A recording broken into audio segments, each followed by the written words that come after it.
अस्सलाम वालेकुम फ्रेंड्स, जैसा कि आप जानते ही होंगे और यानी railway recruitment cell north eastern railway के अंदर 1104 न्यू वैकेंसियाँ निकली हुई हैं अलग अलग डिपार्टमेंट में। अगर आप सिर्फ 10th विद ITI कैंडिडेट हो तो आप इन वैकेंसियों के लिए अप्लाई कर सकते हो।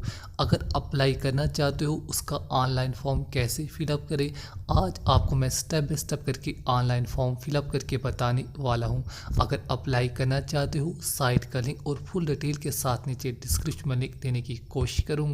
वहाँ पर क्लिक करके फुल डिटेल्स क्या क्या रिक्वायरमेंट इंपॉर्टेंट डेट्स वहाँ पर मैं तमाम दिया है। उसके बाद जैसे अप्लाई वाले टैग पर क्लिक करोगे आप इस पेज पे आ जाओगे। आप इस पेज को डायरेक्ट रेलवे रिक्रूटमेंट सेल की ऑफिशियल वेबसाइट से भी यहाँ पर सर्च कर सकते हो। यहाँ पर आने के बाद कुछ नीचे आपको कुछ टर्म एंड कंडीशन आपको दी गई हैं, आप एक बार ज़रूर रीड कीजिए। चलिए कुछ इंपॉर्टेंट इंस्ट्रक्शन नीचे आपको पढ़ने को मिल जाएंगी। मैं रेकमेंड करूँगा टर्म एंड कंडीशन आप एक बार ज़रूर पढ़ लीजिए। आपकी एज लिमिट, क्वालिफिकेशन, इसके अलावा जो अदर रिक्वायरमेंट है आपको वन बाय वन करके तमाम डिटेल्स पढ़ने को मिल जाएगी। आप वन बाय वन करके इन तमाम स्टेप को पढ़ सकते हो।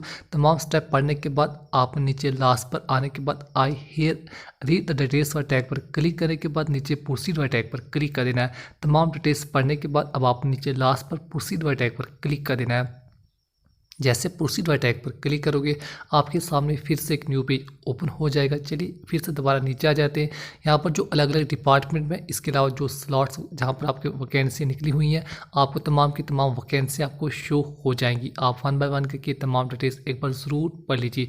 याद रहे जो ITI के अंदर अलग अलग ट्रेड्स हैं उनके अंदर जो वैकेंसी निकली हुई हैं तमाम की तमाम वैकेंसियाँ विद प्लेसमेंट आपको यहाँ पर मिल जाएंगी। आप वन बाय वन करके तमाम डिटेल्स आप एक बार ज़रूर चेकआउट कीजिए।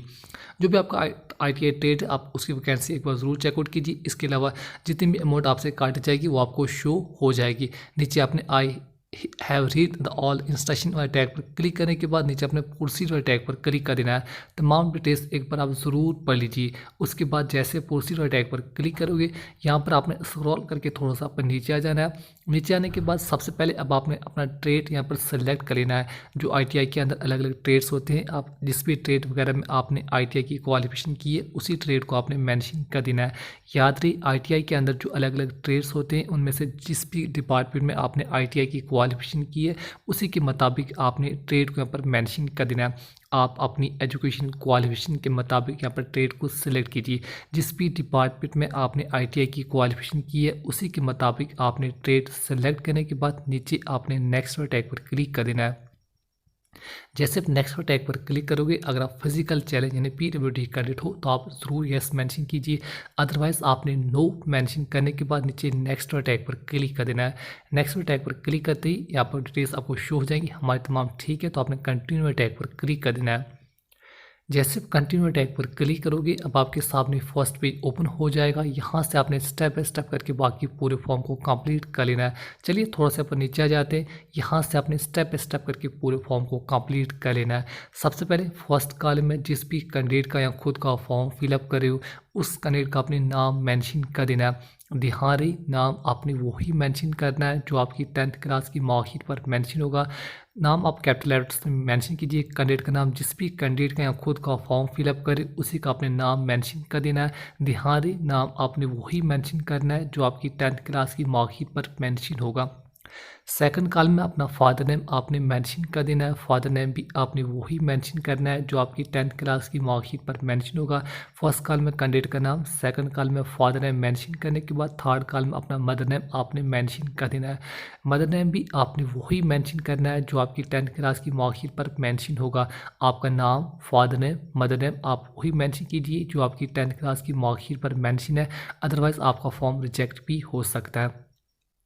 नेक्स्ट जिस भी रिलीजन होगा जो भी आगे कैटेगरी है OBC, SC, ST, EWS इनमें से कोई भी कैटेगरी है तो आपने कैटेगरी को ज़रूर मेंशन कर देना है।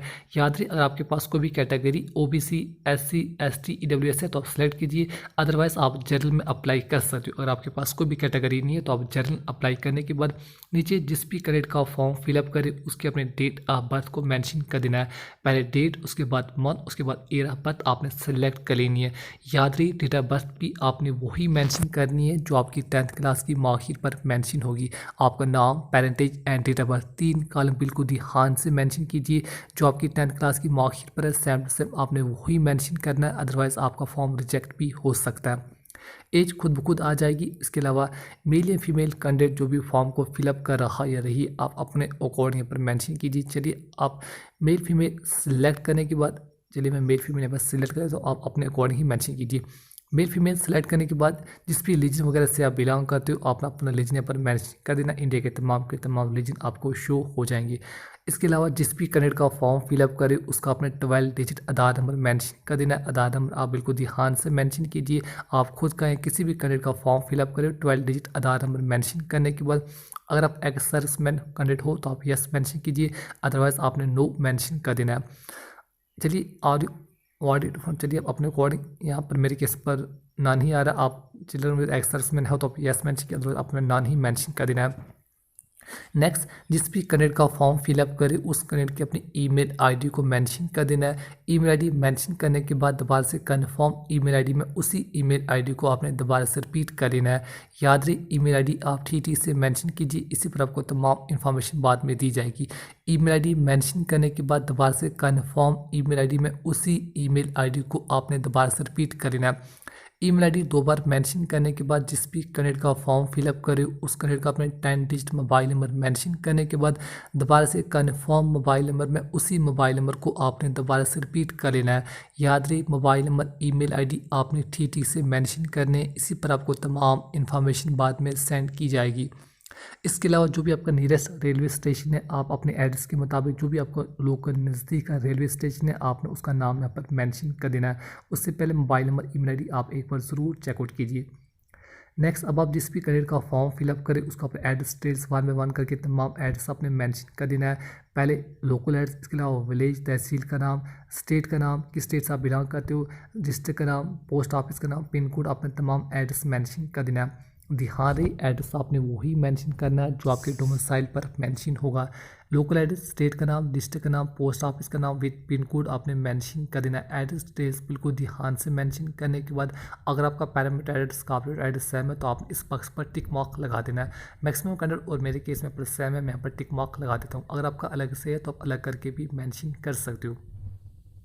एड्रेस डिटेल्स मेंशन करने के बाद नीचे अपने एजुकेशन क्वालिफिकेशन मेंशन करनी है। सबसे पहले अपने 10th क्लास का यहाँ पर रोल नंबर आपने मेंशन कर देना है। जिस भी कैंडिडेट का यहाँ खुद का फॉर्म फिलअप करे 10th क्लास का रोल नंबर आपकी 10th क्लास की मार्कशीट पर मेंशन होगा, सेम टू सेम आपने वही मेंशन कर देना है। नेक्स्ट, जिस भी बोर्ड वगैरह से आपने 10th क्लास पास किया होगा बोर्ड वगैरह का नाम आपने मेंशन कर देना है। जिस भी बोर्ड वगैरह से आपने 10th क्लास पास किया उस बोर्ड का नाम मेंशन कर देना है। इंडिया के लगभग तमाम के तमाम बोर्ड आपको यहाँ पर शो हो जाएंगे। चलिए मैं अपने अकॉर्डिंग अपने बोर्ड के ऊपर मेंशन कर देता हूँ। जिस भी बोर्ड से अपने 10th क्लास पास की बोर्ड का नाम मेंशन करने के बाद नीचे आपने कितने मार्क्स ऑब्टेन किए, 10th क्लास में आपने कितने मार्क्स ऑब्टेन किए, इसके अलावा 10th क्लास में टोटल नंबर ऑफ मार्क्स कितने थे ये आपकी मार्कशीट पर मेंशन होगा। याद रही आपने 10th क्लास में कितने मार्क्स ऑब्टेन किए, इसके अलावा मैक्सिमम मार्क्स या टोटल नंबर ऑफ मार्क्स आपके 10th क्लास में कितने थे मेंशन करने के बाद परसेंटेज खुद ब खुद आ जाएगी। पहले आपने कितने मार्क्स ऑब्टेन किए उसके बाद मैक्सिमम मार्क्स आपने मेंशन कर देने, परसेंटेज खुद ब खुद आ जाएगी। इसके अलावा year of passing 10th class की ईयर ऑफ पासिंग आपने मेंशन कर देनी है। 10th क्लास की ईयर ऑफ पासिंग आपकी 10th क्लास की मार्कशीट पर मेंशन होगी, सेम टू सेम आपने वही मेंशन कर देना है। 10th की डिटेल्स आप बिल्कुल ध्यान से मेंशन कीजिए, अपना रोल नंबर, आपने कितने मार्क्स ऑब्टेन किए, टोटल नंबर ऑफ मार्क्स कितने थे, ईयर ऑफ पासिंग आपकी 10th क्लास की मार्कशीट पर मेंशन होगी। डिटेल्स आप एक बार दोबारा से चेकआउट ज़रूर कीजिए। 10th की डिटेल्स मेंशन करने के बाद सेम टू सेम आपने ITI की क्वालिफिकेशन की डिटेल्स मेंशन कर देनी है। सबसे पहले आपका ITI का सर्टिफिकेट नंबर आपने मेंशन कर देना। आप खुद का किसी भी कैंडिडेट का फॉर्म फिलअप करें ITI सर्टिफिकेट नंबर मेंशन करने के बाद किस इंस्टीट्यूशन से आपने या बोर्ड वगैरह से आपने ITI की क्वालिफिकेशन की इंस्टीट्यूशन या बोर्ड का नाम आपने मेंशन कर देना है।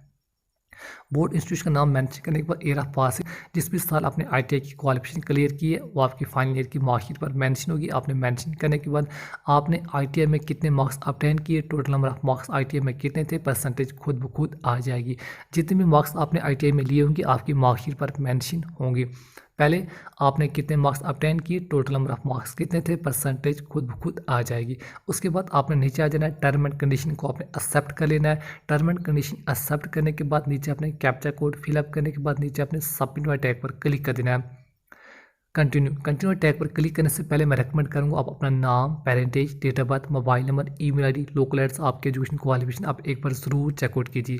अगर तमाम डिटेल्स ठीक है तो ही आपने कंटिन्यू टैग पर क्लिक कर देना है। अदरवाइज अगर कहीं भी किसी भी स्टेप में नाम, parentage, date of birth, mobile number, email ID, local address में कहीं भी कोई प्रॉब्लम है तो आप पहले एडिट कीजिए। उसके बाद आपने कंटिन्यू टैग पर क्लिक कर देना है। कंटिन्यू टैग पर क्लिक करने के बाद आपसे कोई डॉक्यूमेंट, फोटो, सिग्नेचर और अदर डॉक्यूमेंट आपको अपलोड करने पड़ेंगे। उसके बाद आपको इसकी पेमेंट वगैरह करनी पड़ेगी। याद रहे अगर आप SC ST या फीमेल कैंडिडेट फॉर्म को फिलअप करें तो आपको इसकी कोई भी पेमेंट नहीं करनी पड़ेगी। अगर आप जनरल कैंडिडेट फॉर्म को फिलअप करें तो आपको यहाँ पर फोटो, सिग्नेचर अपलोड करने के बाद इसकी payment online net banking, credit card, debit card, ATM card के जरिए अपनी पेमेंट वगैरह करनी पड़ेगी। पेमेंट करने के बाद बस आपने एक बात का ध्यान रखना, इसकी हार्ड कॉपी या तो प्रिंट या फिर स्क्रीनशॉट डाउनलोड करके अपने फ़ोन वगैरह में रख लेना है।